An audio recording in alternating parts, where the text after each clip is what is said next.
Cawapres Muhaimin Iskandar menyayangkan dengan pembatalan izin lokasi Desak Anies di kota Yogyakarta. Dalam keterangannya pada Senin 22 Januari malam, selesai menghadiri acara Slepet Imin di Sukabumi, Jawa Barat, Caimin menilai harusnya hambatan ini tidak terjadi di negara demokrasi. Caimin pun meminta agar tidak ada yang mengganggu upaya pihaknya dalam memajukan bangsa. Sebagaimana diketahui, sedianya acara Desak Anies edisi pendidikan akan digelar di Museum Diponegoro, Sasana Wiratama, Jalan Hos Cokroaminoto, Tegalrejo, Yogyakarta, pada Selasa 23 Januari hari ini.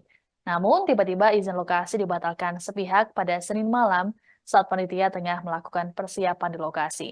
Ketua Tim Pemenangan Amin DIY, Agus Sulistiono, mengungkapkan ada pihak yang tidak memperbolehkan berlangsungnya kegiatan Anies di Museum Diponegoro. Agus mengungkapkan izin penggunaan lokasi di Museum Diponegoro keluar pada Senin 22 Januari setelah pihak penyelenggara memenuhi berbagai persyaratan. Ia tak menjelaskan secara detail mengenai alasan pembatalan tersebut. Namun Agus tidak menampik alasan pembatalan berkaitan dengan sosok Anies. Acara Desak Anies akhirnya dipindahkan ke Rocket Convention Hall di Sleman, DIY.